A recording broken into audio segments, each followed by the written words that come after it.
इससे पहले कि ऑडियंस आपसे कुछ पूछे या इंटरेक्ट करे, मेरे माइंड में एक क्वेश्चन है आपके लिए जी। जो बच्चे हैं वो आपके इतने दीवाने क्यों हैं, इतने पागल क्यों हैं आपके पीछे? मतलब मेरे कमेंट सेक्शन में भरा पड़ा था खान सर कब आएंगे, खान सर कब आएंगे। मतलब ऐसा क्या जादू कर दिया आपने बच्चों के ऊपर?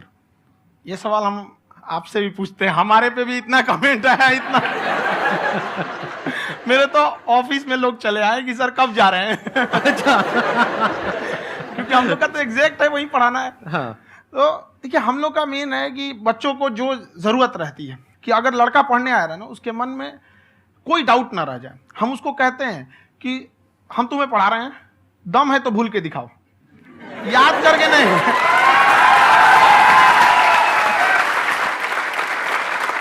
प्लस आप जिस प्राइस पॉइंट पे पढ़ा रहे हैं, आई थिंक वो सबसे कम है, वो बहुत ही कम है। सर ये जो फीस का कल्चर है, ये हमारा इंडियन कल्चर नहीं है।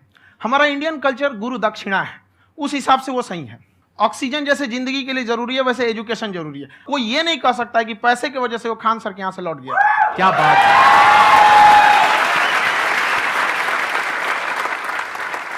मैंने देखा कि आपका ये जो चैनल है कि ये पिछले 3 साल के अंदर अंदर ही ग्रो किया है। हमको जब चैनल शुरू हुआ तो एक दिन में हम 4-5 वीडियो बनाए। एक हमको कुछ आता, आज भी नहीं आता इतना, तो हम देख के कैमरा वैमरा तो हम कंफ्यूज हो गए, बाप रे। तो हम एक ही दिन में वीडियो शूट किया, पढ़ाने वाला टॉपिक था हमको। उसके बाद कभी वीडियो नहीं, 6-7 वीडियो एक ही बार शूट कर लिए। और एक जो थे जिनका कैमरा वगैरह था, मेरे पास कैमरे भी नहीं थे उस टाइम, और कैमरा 35,000 का था, तो 6 महीना इसी में लग गया। जो 35,000 इसी में फंस जाएगा। तो उनके कैमरे से शूट किए, उन्होंने कोई चार्ज लिया, उसके बाद हम छोड़ ही दिए। लॉकडाउन लगा, तब हम कहें आप कैसे पढ़ाएंगे, वो तो 1 दिन 2 दिन करते करते अचानक लंबा हो गया। तब हमको याद आया कि ओहो मेरा एक चैनल भी है वहाँ पे। तो उस समय उस पर लगभग 30,000 सब्सक्राइबर हो चुके थे। तो जैसे लॉकडाउन लगा तो उस पर पढ़ाना चालू किया, और पता नहीं क्या लोगों को पढ़ाई में इतना इंटरेस्ट आ गया कि आपका स्टाइल ऐसा है थोड़ा सा। आप आई थिंक पढ़ाई के साथ साथ में जो बीच बीच में आप थोड़ा बहुत छोड़ते रहते हैं ना, मतलब जो एंटरटेनमेंट चलता रहता है। ये बात हम देखिए, जब हम गुलाम थे ना, तो अंग्रेजों ने एक चाल चला था कि भारत को हम फिजिकली गुलाम रखेंगे 100-200 साल, मेंटली 1000 साल कर देंगे। उन्होंने पढ़ाई का मॉडल चेंज कर दिया। उन्होंने ऐसा डिजाइन किया कि ये टीचर की रिस्पॉन्सिबिलिटी है, वो पढ़ा के चला जाए। टीचर की रिस्पॉन्सिबिलिटी यहाँ खत्म नहीं हो जाती। पढ़ाना तो कोई भी पढ़ा सकता है, टीचर की इससे बड़ी रिस्पॉन्सिबिलिटी होती है उसे समझाना। वो समझा कि नहीं समझा। अगर लड़का आपके समझाने के बाद डाउट रह गया तो ये आपकी गलती है। लड़का हमसे पूछता है सर इतनी भीड़ है आपके पास, तो कहते सर डाउट कैसे पूछेंगे? हम कह रहे यार तुम्हारा डाउट बचेगा तब ना पूछेगा तुम डाउट यहाँ पे।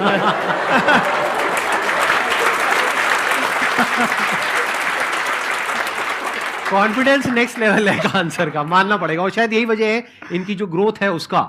किसी ने शायद सपने में भी नहीं सोचा होगा कि पिछले 2 साल के अंदर अंदर जो आपके चैनल की ग्रोथ हुई है, जैसे आप खुद ही बता रहे हैं कि लॉकडाउन के टाइम पे आपके 30,000 के करीब सब्सक्राइबर्स थे, आज की डेट में 17 मिलियन है। और मेरा एक क्वेश्चन और है, इससे पहले कि ऑडियंस में से आपसे कोई क्वेश्चन पूछे, कि कई बार आप ऐसे भी टॉपिक्स टच करते हैं जो थोड़े से कंट्रोवर्शियल हैं या थोड़े से सेंसिटिव हैं, जिसके ऊपर बात करने की हिम्मत आई थिंक बहुत ही कम लोगों में है।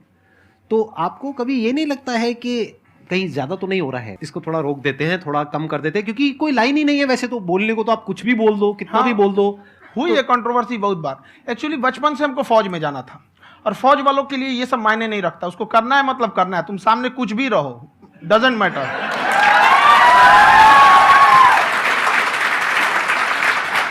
और मैंने YouTube पे देखा कुछ वीडियोस में कि आपका जो इंस्टीट्यूट है वहां पर आज से कुछ साल पहले कुछ बम गिरे थे। हाँ, कुछ गिरे थे, कुछ तो बहुत सॉलिड जगह गिरा था, फटा नहीं वो। मतलब आपके आसपास? हाँ, बम को भी पता है कि टीचर की इज्जत किया जाता है। क्या बात है, क्या बात है। मैं समझ पा रहा हूं कि ये आपके अंदर जो एटीट्यूड है ये कहां से आ रहा है, क्योंकि आप बचपन से ही फौज में जाना चाहते थे, तो आप जंग के मैदान में ही खड़े हैं एक तरीके से। बस फर्क ये है कि आपके हाथ में कलम है, हथियार ना हो करके। हथियार से एक आदमी की जान जा सकती है, हाँ। कलम से बहुत ताकत होता है। शिक्षा एक ऐसा हथियार है ना, हर कुरीतियों से लड़ सकता है, हर तरह की समस्याओं से। और ये एक ऐसा हथियार है, मेटल डिटेक्टर में भी नहीं पकड़ाता है।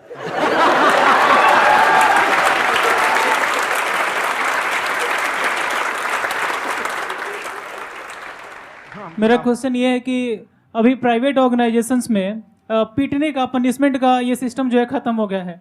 हम आपके वीडियो में देखे हैं सर कि आप एक बड़ा सा रोल रखे रहते हैं, पुलिस वाला लाठी है वो, पुलिस वाला लाठी है। और स्टेज पे बुला के बच्चों को उसी से धुनाई शुरू कर देते हैं मस्त एकदम से, है ना। तो सर मतलब कि बच्चे मतलब कि डरते नहीं हैं आपसे, और इस तरीके से कैसे कनेक्टेड हैं आपसे, है ना। और एक और क्वेश्चन सर, यूपीएससी का जो आप अपना बैच स्टार्ट करने वाले हैं, ठीक है, उसके बारे में बताइए सर, क्योंकि मुझे मतलब कुछ इशू करना है सर, ठीक है। और संदीप सर को देख लिए, मेरा तो वैसे ही हो जाना है।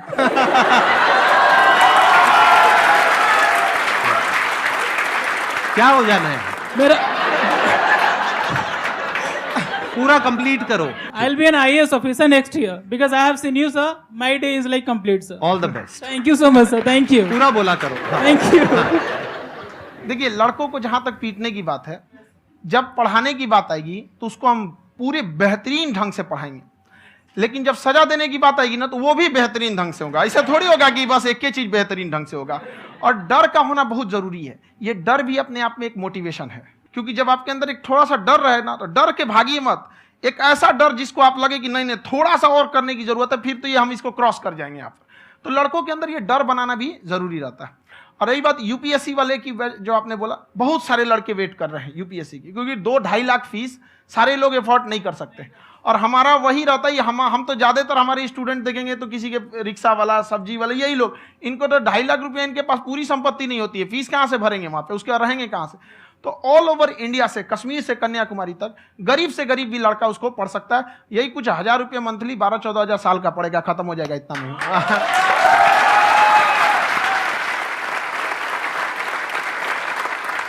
ये जो डंडे वाली बात इन्होंने कही, ये सच है? मतलब आप हाँ, सच में सच एक में। डंडा रखते हो पुलिस का ही है वो। और मारते हो? हाँ, कि मतलब अगर कोई लड़की छेड़ता है या ऐसा कोई भी उल्टा नहीं, पुल्टा काम पढ़ाई करता लिखाई है, कुछ भी गलती करेंगे तो पिटाएंगे वो यहाँ पे, कैमरे पे, ऑन कैमरा, जैसा भी रहे, कुछ भी पिटाना तो उनको फिक्स है। एक तो कोई मतलब विधायक जी थे, उनके लड़का को पीट दिए, तो चला है दल बल लेके अपना वहां पे। उसने घर पे नहीं बताया था कि सर ने पीटा है, बस बोल दिया कोचिंग में पीटा है। बाद में पता चला हम पीटे हैं, तो उसके पिताजी मेरे सामने और पीटे।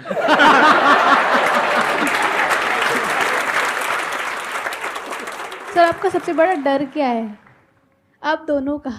फौजी को डरे नहीं लगता है, बाकी अफसर से पूछिए।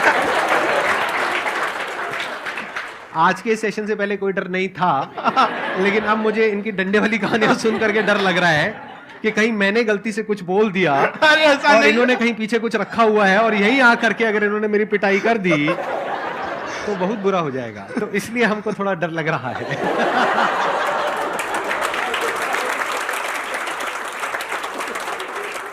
आपकी डेली कितने घंटे क्लासेस होती हैं? 6-7 घंटे। अभी भी खुद ही करते हो आप? हाँ, जो भी हमारे classes स्टाफ करते हो। परेशान रहते हैं। हम 1:30-2 बजे सोते हैं, सुबह 6 बजे उठ जाते हैं, परेशान रहते हैं। यार इतना क्यों करते हो, है ना? कभी क्योंकि तो उनको कुछ भी नहीं साथ-साथ करते। लगना पड़ता है ना। उनको साथ-साथ लगना पड़ता है। हम जग गए हैं तो कोई सोया थोड़ी रहेगा, परेशान रह, दिन में सोते ही नहीं है बेचारा, कहीं कहीं जाके सोते रहता है। तो हम सीट बांध दिए कि भाई तुम इस समय सो जाना, तुम इधर सो जाना। आपकी शादी हो गई या नहीं हुई अभी? मेरी खुशहाली देख के आप आइडिया लगा सकते हैं।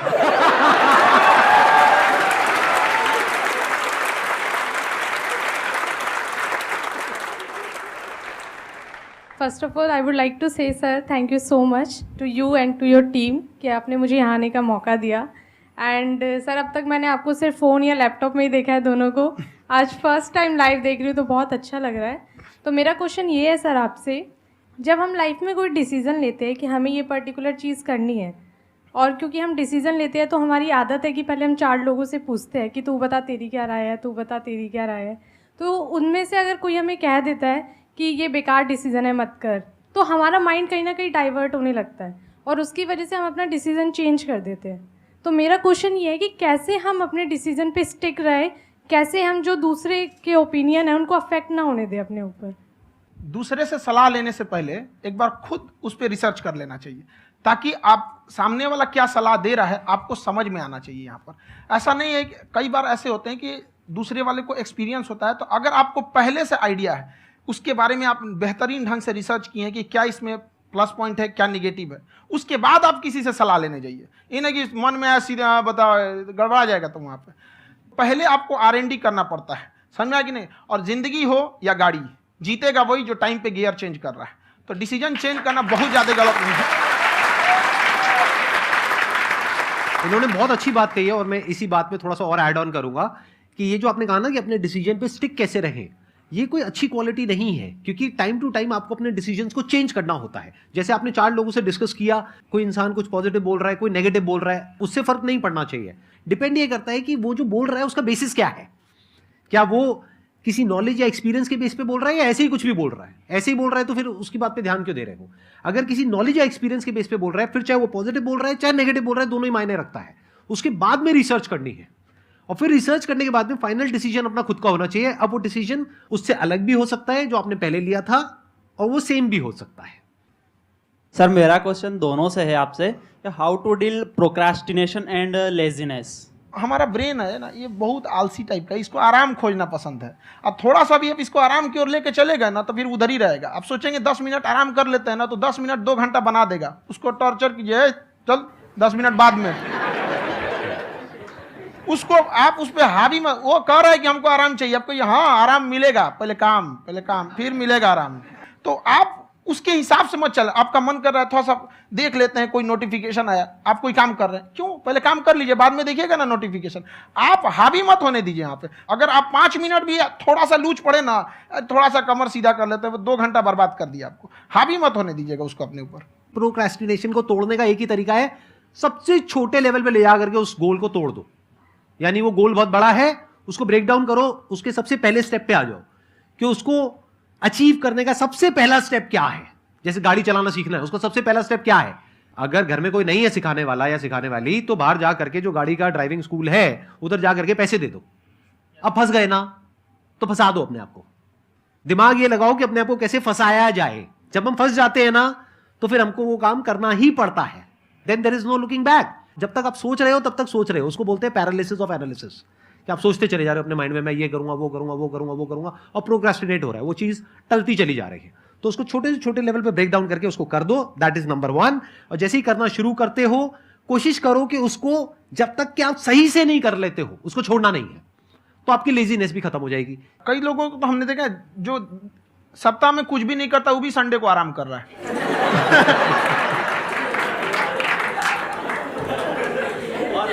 वैसे कहा भी जाता है कि अगर कोई काम आपको करवाना है ना, तो ऐसे किसी इंसान को दो जो बिजी है। हाँ। ऐसे आदमी को मत दो जो खाली है। ये परफेक्ट एग्जाम। किसी को भी आप देखिएगा जिसको आप कहते हैं कि मतलब थोड़ा ठीक ठाक आप समझते हैं कि नहीं ये बहुत आगे निकल, वो एक काम को खत्म करने के बाद कभी आराम नहीं करेगा। एक काम खत्म हुआ, उसको लगेगा हाँ एक खत्म हो गया, अब दूसरा करना चाहिए। और वही जिसको देखिएगा एक खत्म हो गया और आराम करना चाहिए, कभी नहीं, लाइफ में आखिरी सांस तक।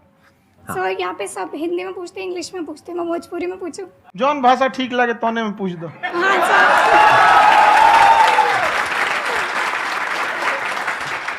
सर ये पूछे के चाहते नहीं कि जैसे हमने के पढ़ाई करी नहीं सर, तो कभी कभी डेली टारगेट्स जो होला वो कंप्लीट ना होला। अगर टारगेट्स कंप्लीट भी होला तो फिर ऐसा इरिटेशन या फिर वो एंजाइटी या फिर कि और करना है या फिर अभी नहीं हुआ, वो चीज़ हमेशा रहेला। तो वो कम कैसे करल जाए? देखिए टारगेट्स को ना हम लोग को एक अपने हिसाब से पहले फिट करना चाहिए। ऐसा नहीं कि दूसरे किसी इंसान को देख के हम टारगेट फिट कर ले। कोई लड़का 8 घंटा पढ़ रहा है, कोई पहली बार अभी पढ़ना ही चालू किया, उसको देख के 8 घंटा पढ़ेगा तो पढ़ाई छोड़ देगा। तो आप अपनी क्षमता के हिसाब से देखिए कि आप कितना पढ़ सकते हैं। अगर आपने एक घंटे को बना लिया कि हम 1 घंटा पढ़ सकते हैं, अगले 1 हफ्ते तक उसको सस्टेन रखिए। जिम में कैसे करते हैं लोग, पहले दिन उठा लीजिएगा 1 कुंटल तो हार्ट अटैक हो जाएगा। तो वो धीरे धीरे टारगेट सेट कीजिए और अपनी क्षमता को भी देखिए। हर इंसान की क्षमता अलग है। कंगारू को देख के हाथी छलांग मारेगा, पैर तोड़ के बैठ जाएगा।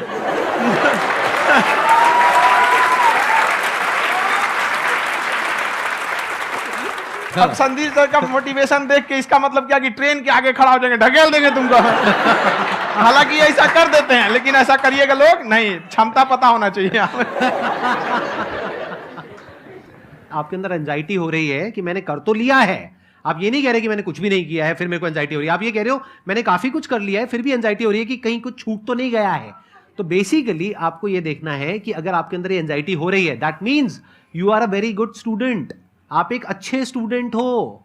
क्यों? क्योंकि बहुत सारे स्टूडेंट्स तो ऐसे हैं उनको पढ़ने के नाम से एंजाइटी होती है। तो आपको एंजाइटी हो रही है कि मैंने पढ़ लिया, दिन में मानो 8 घंटे का आपने टारगेट सेट किया और 6 घंटे पढ़ लिया, या मान लो 8 घंटे भी पढ़ लिया, फिर भी एंजाइटी हो रही है कि मैंने 10 घंटे नहीं पढ़ा। तो ये तो अच्छी क्वालिटी है ना, ये तो एक ब्रिलियंट स्टूडेंट की क्वालिटी है, क्योंकि एंजाइटी उसी को होती है जो केयर करता है। जिसको परवाह है उसी की तो एंजाइटी होती है। जैसे माँ को अपने बच्चे की, जैसे एक माँ को अपने बच्चे के, जैसे एक माँ को अपने बच्चे को लेकर के एंजाइटी होती है। हंस लो मजाक उड़ा लो मेरा। कोई बात नहीं, एडिट कर देंगे इसको हम। हाँ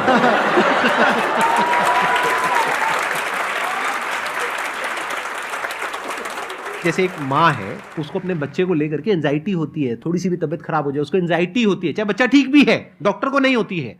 क्यों? क्योंकि माँ को उस बच्चे से प्यार है। तो दैट मीन्स कि आप अपनी पढ़ाई को लेकर के सीरियस हो, इस वजह से आपके अंदर एंजाइटी हो रही है, विच इज नॉर्मल। जहां पर प्यार मोहब्बत होती है वहां पर थोड़ी बहुत एंजाइटी तो होती ही है ना। समझ रहे हो ना मैं क्या कहना चाह रहा हूं? आप लोग समझ रहे हो ना मैं कहां जा रहा हूं? जब वो किसी और से बात करती है तो एंजाइटी होती है ना।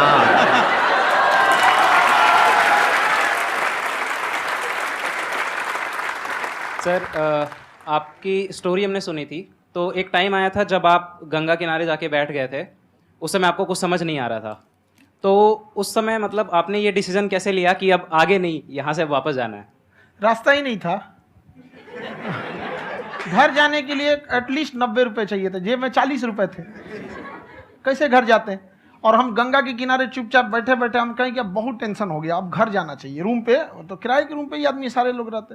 गए वहाँ पे तो रूम लॉक हो गया था। तुम खटखटाए तो ऊपर से गुस्सा से बोले जो ऑनर थे, क्या टाइम हो गया है? तुम कहे 9-10 बज रहा होगा। घड़ी देखिए तो 2 बज रहा था रात का, 2-2:30 बज गया था वहाँ। टेंशन में आप तो होता है, कई बार ऐसा समय आएगा कि लगेगा जैसे अब कुछ नहीं हो सकता है। तो इससे घबराना नहीं है। कभी कभी गुच्छे की आखिरी चाबी भी ताला खोल देती है। जो बातें आपने बताई कि घर में प्रॉब्लम ये वो, ये तो बहुत लोगों ने फेस करी वहां पर। आप अकेले नहीं है, बहुत लोगों ने ये प्रॉब्लम्स फेस करी, बहुत तरह की प्रॉब्लम्स देखी, बहुत तरह की स्ट्रगल्स देखी, लेकिन वो सब इतने कामयाब नहीं हो पाए जितने कि आप हुए।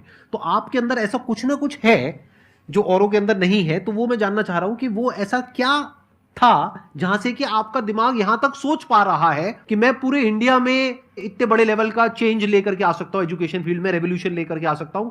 ये सोचना ही बहुत लोगों के बस का नहीं है। मेरी एक खुद की थिंकिंग, अगर हमको कोई 100 रुपए किसी काम के लिए दिया, हम सबसे यही कहते हैं, तो हम कोशिश करते हैं उसे 200 का रिटर्न दे। अगर कोई हमसे 200 रुपया फीस दे रहा है, 250 दे रहा है, तो हम उसको ये कोशिश करते हैं कि तुम्हें ऐसा लगे कि नहीं भैया हमने 10-20 हज़ार का पढ़ लिया यहाँ पर। वो ईमानदारी से कभी कमी नहीं।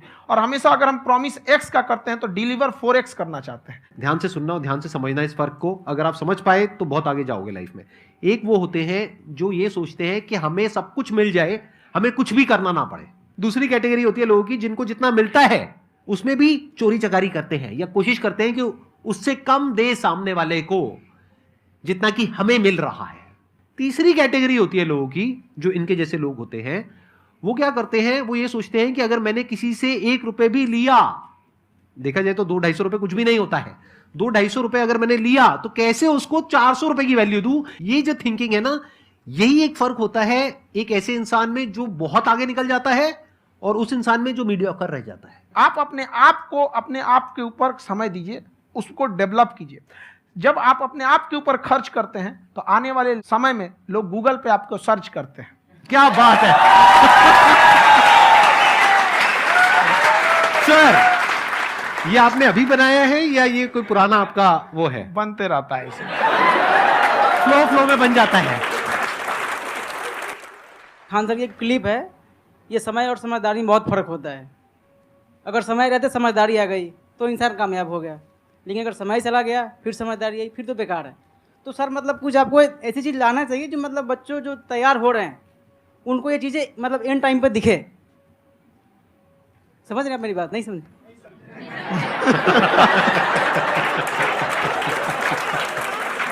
यही होता है सर का मोटिवेशन ज्यादा हो जाता है। जब आप स्ट्रगलिंग फेज में हैं तो कम से कम चीजों को अपने ऊपर खर्च कीजिए, ज्यादा से ज्यादा सीखने में खर्च कीजिए। अगर आपको राजा बनने का शौक है तो गुलाम की तरह मेहनत करना सीखिए, तब राजा बनेंगे।